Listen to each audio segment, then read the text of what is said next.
ఈ మధ్యకాలంలో చూస్తూ ఉన్నాం సార్, తెలంగాణ ఆర్టీసీ బస్సుల్లో అల్లం ఎల్లిపాయ ఒలుచుకునే వాళ్ళు, కుట్లు అల్లికలు చేసుకునే వాళ్ళు, ఇలాంటి సోషల్ మీడియాలో కూడా ఎక్కువ వైరల్ అవుతున్నాయి వీడియోస్. సో దాని మీద కేటీఆర్ రెస్పాండ్ అయ్యారు సార్.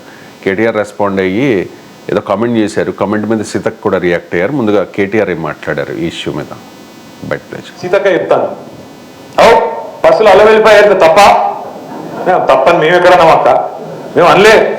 కాబట్టి దానికోసమే బస్సు పెట్టిరని మాకు తెలియక మేము మామూలుగా నడిపినాం. ఇన్ని రోజులు మాకేదో తెలియకపోయా పాపం. మీరు అప్పుడే చెప్తే బాగుండు. బస్సుల కుట్లు అల్లికెళ్ళితే తప్ప మీరు తప్పని మేమెందుకంటాం అక్క. ఎక్కువ పెట్టు బస్సులు తన్నుకుంటాంటారు, మంచిగా లేదు పెట్టు. మనిషికో బస్సు పెట్టు, మేమెందుకంటే మనిషికో బస్సు పెట్టు మంచిగా. అంత కుటుంబం పోయి మంచిగా కుట్లు అల్లికలు అవసరమైతే బ్రేక్ డాన్సులు రికార్డింగ్ ఏం చెప్తారో చేయరు, మేమెందుకంటాం.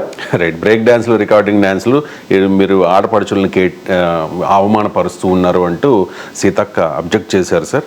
ఆల్రెడీ సుమోటోగా మహిళా కమిషన్ విచారణకు కూడా తీసుకుంది. సో సీతక్క కూడా మాట్లాడారు దీనికి సంబంధించి. ఒకసారి సీతక్క బయట. ఇంటికాడ పోయి చేసుకునే పనులు బస్సులో కూర్చొని చేసుకుంటున్నారు, ఇద్దరికి డిస్టర్బెన్స్ కాకుండా. దాన్ని మాట్లాడితే మీరు బ్రేక్ డాన్సులతోటి ఆడవాళ్ళని పోల్చడం అంటే ఇంతకంటే దుర్మార్గం ఏమైనా ఉందా? నీకు ఆడవాళ్ళంటే ఇవాళ ఒక గౌరవం లేదు. మేము ఇచ్చేటువంటి పథకాల మీద ఒక కక్కుర్తితోటి ఆడవాళ్ళని అత్యంత కించపరిచే విధంగా బ్రేక్ డాన్సర్లుగా కుటుంబాలు వచ్చి బ్రేక్ డాన్సులు చేసుకోండి అంటే మీ బుర్రంతా కూడా గత 10 సంవత్సరాలు మరి హైదరాబాదులలో క్లబ్బులు, పబ్బులు, బ్రేక్ డాన్సులు ఇలాంటి ఎంకరేజ్ చేసిన చరిత్ర మీది. Right sir. KTR versus Seethakka. మన డిబేట్ జరుగుతున్న టైంలోనే కేటీఆర్ ఒక ట్వీట్ చేశారు సార్. నిన్న పార్టీ సమావేశంలో యథాలాపంగా చేసిన వ్యాఖ్యల వల్ల మా మహిళా సోదరి మనులకు మనస్తాపం కలిగితే నేను విచారం వ్యక్తం చేస్తూ ఉన్నాను. నా అక్క చెల్లెమ్మలను కించపరిచే ఉద్దేశం నాకు లేదు అని చెప్పి జస్ట్ రీసెంట్గా ట్వీట్ చేశారు. ఆయన విచారం వ్యక్తం చేసిన తర్వాత వివాదం లేదు. ఎందుకంటే ఎవరమైనా తొందరపాటులో కొన్నిసార్లు మాట్లాడతాం. ఆయన కేటీఆరే కాదు, నాగేశ్వరైనా మాట్లాడతాడు. బట్ వన్స్ యూ రిగ్రెట్, పశ్చాత్తాపాన్ని వ్యక్తం చేసిన తర్వాత దాన్ని మనం వివాదంగా చూడకూడదు.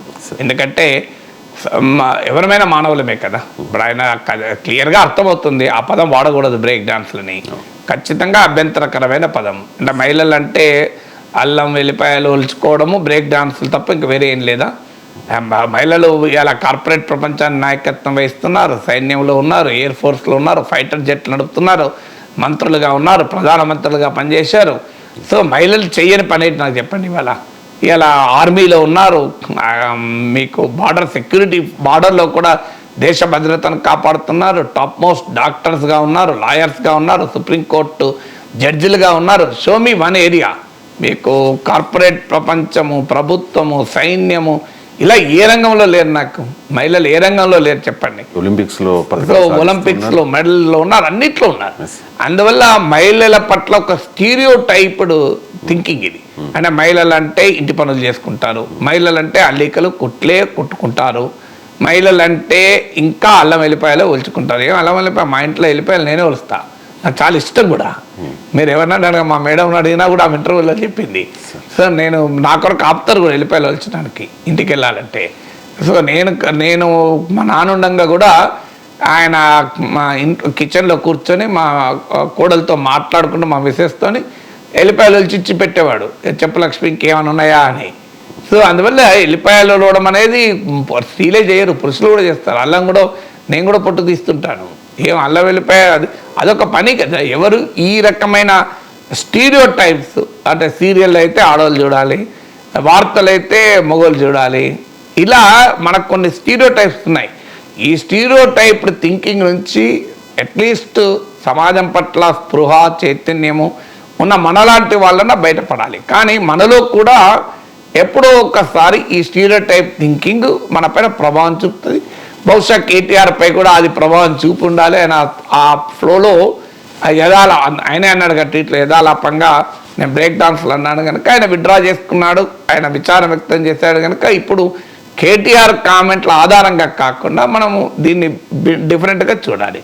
అసలు ఇక్కడ చర్చ జరగాల్సింది కాంగ్రెస్ బీఆర్ఎస్ల మధ్య అల్లం ఎల్లిపాయ కుట్లు అల్లికలు బ్రేక్ డాన్స్లు కాదు.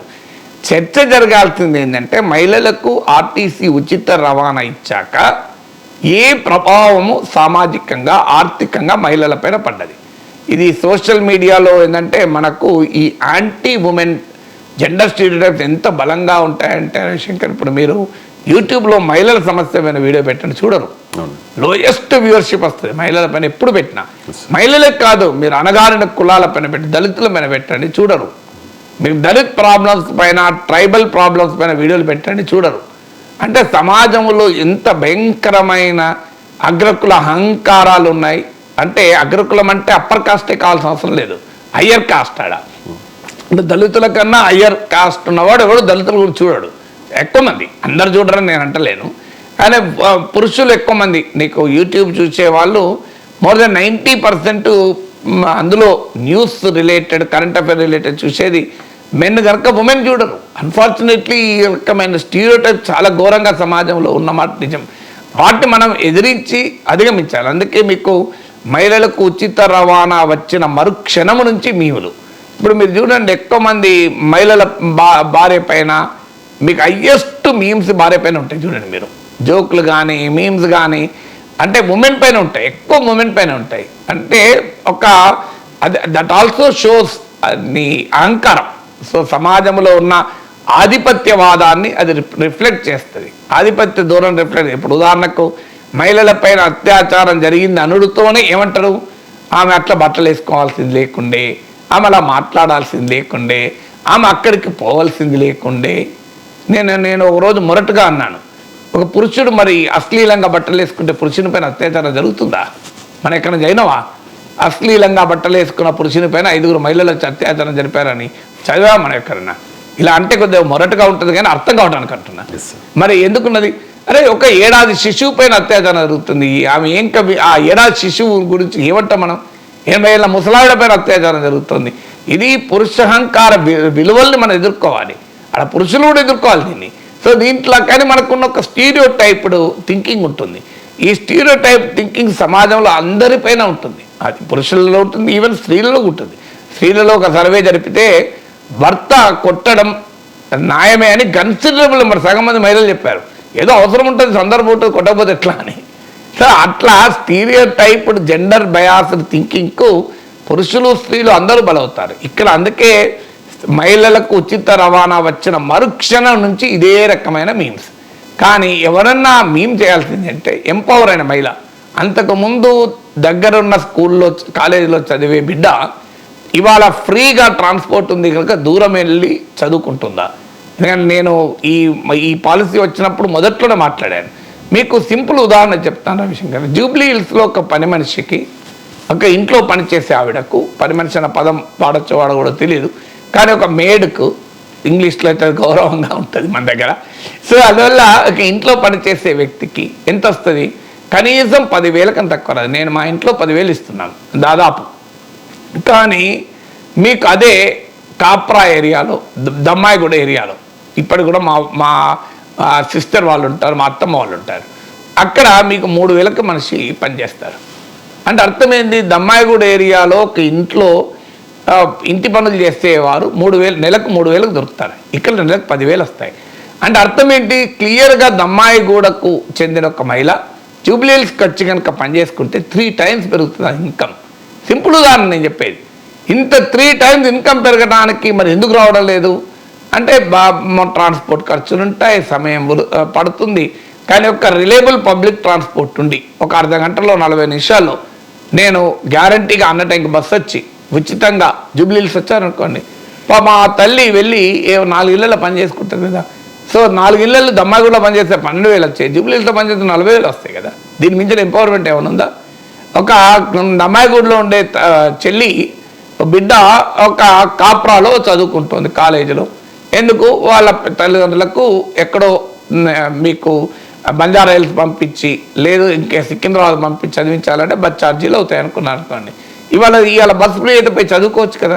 హ్యాగిల్లో మనం ఎందుకు ఆలోచించలేకపోతున్నాం? నిజంగా స్టడీ చేయాల్సింది విమర్శించే వాళ్ళైనా సమర్థించే వాళ్ళైనా కాంక్రీట్ స్టడీ చేయాలి. ఉమెన్ యొక్క సోషల్ అండ్ ఎకనామిక్ ఎంపవర్మెంట్కు ఈ ఫ్రీ ట్రాన్స్పోర్ట్ ఎలా ఉపయోగపడ్డది ప్రభుత్వం వైపు నుంచి కూడా చేయాలి. అన్ఫార్చునేట్లీ ప్రభుత్వంలో కూడా పాలసీ స్టడీస్ ఉండవు. ప్రభుత్వం ఏదో చేసుకుంటూ పోతుంది, ఆ పాలసీ కన్నా ముందు స్టడీ ఉండదు, పాలసీ తర్వాత స్టడీ ఉండదు. పాలసీ ఎప్పుడు కూడా రీసెర్చ్ బేస్డ్ ఉండాలి. పాలసీకి ముందైనా తర్వాత అయినా. సో ఆ రీసెర్చ్ బేస్తో పాలసీని డిఫెండ్ చేయాలి. ఆ పాలసీని విమర్శించే వాళ్ళు కూడా రీసెర్చ్ బేస్తో విమర్శించండి. Let BRS commission study, let Congress commission study. నిజంగానే ఈ పాలసీ మహిళలకు ఉపయోగపడిందా? మహిళలు ఉపయోగపడకుండా అల్లం ఎల్లిపాయలు ఒలుచుకోవడానికి లేదు, అల్లికలు బ్యాగ్ అల్లుకోవడానికి కుట్లు కుట్టుకోవడానికి బస్సు ఎక్కితే let us roll back that policy. ఎందుకు ఆ పాలసీ అవసరం లేదు కదా. పాలసీ ముచ్చట్లు చెప్పుకోవడానికి బస్సు ఎక్కారనుకోండి, అది ఎవరు కూడా ఎక్కుతారని అనుకోను. బట్ అలా ఉంటే నిజంగానే వీళ్ళు రోల్ బ్యాక్ ద పాలసీ. ఆ పాలసీ ఎందుకండి? ఎంపవర్ చేస్తానికి కావాలి తప్ప అల్లం వెళ్ళిపోయడానికి బస్సు ఎక్కాల్సిన అవసరం ఏంటి? మళ్ళీ ఆర్టీసీ వాళ్ళు క్లీన్ చేయాలి, వెళ్ళిపోయి పొట్టంతా తీసేయాలి. ఎందుకు పంచాయతీ? సో అందువల్ల let us take a debate to the higher level. So రాజకీయాలు అనేది ప్రజల సమస్యల పరిష్కారానికి శాస్త్రం. It's a science of solving the problems, it's art of solving the problems. కానీ రాజకీయ నాయకులు మధ్య వాద ప్రతివాదాలు చాలా ఫ్లిమ్జీ ఇష్యూస్ పైన జరుగుతుంటాయి. ప్రజలు కూడా దాన్ని ఎంజాయ్ చేస్తారు. అన్ఫార్చునేట్లీ సీరియస్గా అప్పుడు ఉమెన్కి ఏమైందని పరిశోధన జరిపి డిస్కస్ చేసుకుంటే కూడా పట్టించుకోడు. అల్లం ఎల్లిపాయ బ్రేక్ డాన్స్ అంటే ఇక మామూలుగా ఉండదు కదా దానికి వ్యూవర్షిప్. జనం కేరింతలు కొడతారు, కేటీఆర్ ఏమన్నాడు, సీతక్క ఏమన్నదని. అందులో వీళ్ళు తప్పేవరిది అనేది ఇక మనమే ఆలోచించుకోవాలి. బట్ పాలసీకి మాత్రం డిఫెండ్ చేసే వాళ్ళు, వ్యతిరేకించే వాళ్ళు ఎవరైనా let there be a strong research base for that.